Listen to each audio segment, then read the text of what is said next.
In this lesson, I want to cover a little bit more on what brand identity is.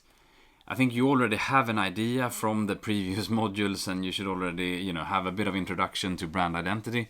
But I thought it would be good for us to just cover some of the basics here as well, because the rest of this course is very much about your brand identity. So now I just want to cover a little bit more what it is and also your options that you have when you go and create your identity for your brand. So, as you may recall, your brand identity and your brand strategy really hangs together, right? And you've done a lot of the heavy lifting so far, which is the work on your brand strategy. I think that's the behind the scenes work, right? The internal work, which is not as exciting always as the things that people see, which is the brand identity. So it's an exciting part that we have ahead of us, and the work that you've done on your brand strategy, if you've done that well, will make the work coming next year on your brand identity so much easier. So let's double click on brand identity. As I've already said, your brand is really communicated via everything, and your brand is the perception that other people hold in their head about who you are, and everything really communicates that. So let's just look at an example of a brand. This was created, all the visual elements was created by Paul Marcinkovsky, sorry I say that right. And this is for the Christina Peter Salon, a German salon. Just to kind of show you a little bit what goes into the identity of this brand. So naturally, a core component of your branding will be your logo, and we will spend some time more on how do you actually design a good logo and what's the principles for that. But your logo is a core component of your brand. On top of the logo, you might also have some different graphics and shape, like in this case with the Christina Peter Salon. They're working with a graphic component that is executed separately from the logo, but as you can see on kind of the envelope up there, through this, what's it called, the stamp, where they actually use that as a core asset of the brand as well. So it could be graphic components like this. Obviously, your business cards is a touch point where you have room to communicate your brand and the experience of your brand. The different marketing materials, brochures, that you use will communicate your brand, and the choice of images that you're using and the language. And if you're a hair salon, the hair language used in pictures obviously communicates your brand. All your digital touch points, like your Instagram feed or your website, and the images again that you choose to portray there, also communicates your brand. Your services that you offer. So not only what the service menu looks like, right, but also what do you have on your menu and how do you communicate your services is also a core component of your branding for a service-based business.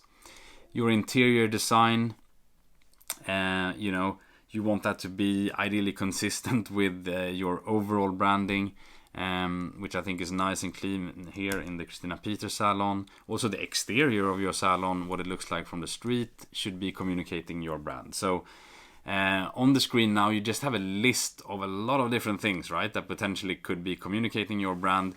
So let's just double click a little bit on that, just so that you kind of get some more ideas in terms of the different elements that we can be working on. So you have I call them the core brand assets, which are things like the typography, so your font, which we will look at closer later on. Also your colors, we'll also double click on that. The name of your business, your logo, any graphics and shapes, your tagline that you're using, the language you're using in photography, your tone of voice that you're using when you write copy on your website, or any way where you kind of express your brand through either text or voice, how that fits with your brand character that we worked on earlier on. Any visual materials, that could be campaign messages that you put out, business cards, your website, social media, marketing and print material, the bags that you're using in the salon, or brochures that people can look at.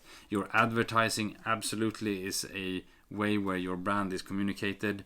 Again, your service menu, other brands that you choose to retail in your salon or spa, right? Because Other brands also signals a connection with your brand, and depending on which brands you carry, that's also representation to some extent also who your brand. So that's also a part of communicating your brand.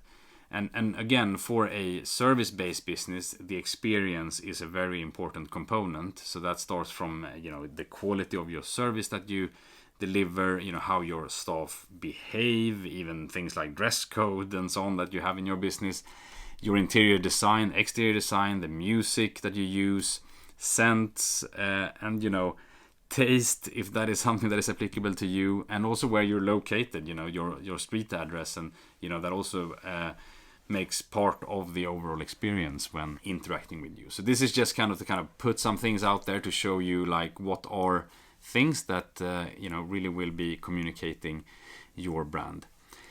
So I think an important question now, and we will spend quite some time on this, which is now like, how do you actually create your brand identity? You've done all the work on your brand strategy. Hopefully you're getting clearer on what your brand strategy is. So like, how do we actually like bring that to life? And this nice example that we saw from the Christina Peter Salon, like how could you do something similar that is more with your brand character, and how do we bring that to life? And this is really where the art comes in. So there's a reason why this course is called The Art of Building a Premium Brand. I mean, there's a few reasons for that, because branding isn't just about science. When we work through your brand strategy, we're trying to take a scientific approach in terms of like the different elements that goes into your brand and like working through that. But now when we have that understanding, and we're going to express that, there's an element of art here, right? And I wouldn't underestimate the talent needed to do this well, So, that's what we're going to talk about next in terms of how do we achieve that art, let's say, and how do we actually make the interpretation of your brand strategy into your brand identity. So really the options you have here is either you hire a professional or you do it yourself, okay? So obviously you could be doing everything about your brand yourself. It all depends on your, the budget that you have, your capability, and also your interest, and the time, and are you interested in like spending that time to do this yourself? But probably depends a lot on your background, but in many cases also about capability. Like, can you actually do this yourself and make it look professional and make it look like premium? Because that's what we want to do here, right? We want to build a premium brand. So I would say generally there are some things that are good to do via a professional, and other things that actually could be better to do yourself. And then there's some things that are more in the gray zone, which you either could be doing yourself or via a professional. Like the recommendation I would make here is I would invest the money needed to actually hire a professional to create like your visual identity toolkit, which basically means like getting your basic visual profile created. So things like your logo, if there's any graphics and shapes, the color palette that you want to use, typography that you want to use. And typically when you have an agency or a freelancer helping you create this, you will also get some examples of like, okay, business cards, that's what they could look like, letterheads, and you would get some guidelines for like how should you be executing your brand.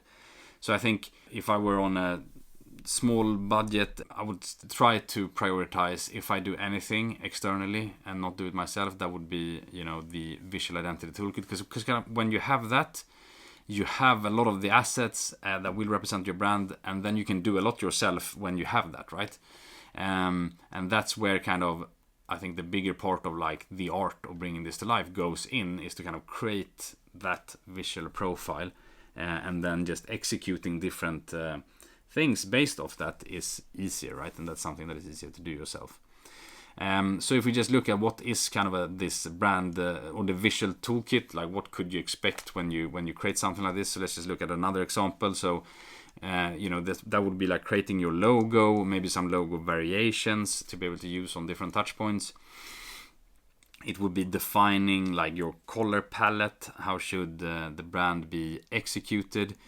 You would get some examples typically of, here's, how, this visual identity toolkit can be used on certain material.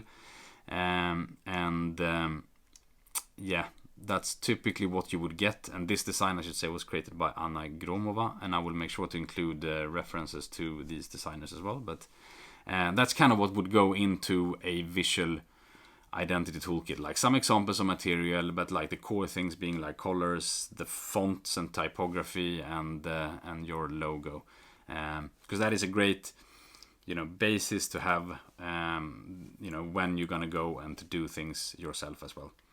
But there are many things you can do yourself, and I think there are many things that you should be doing yourself as well. So things that I think you should be doing yourself is, for example, when you post on your social media.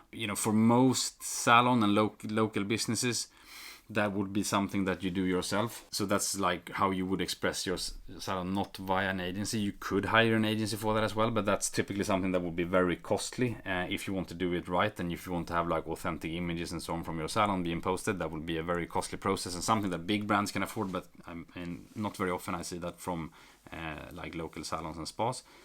But that's like one thing that you probably will be doing yourself. There's a lot of things that you must do, which is things like creating the culture in your salon, the behavior, hiring the right profiles to represent your brand.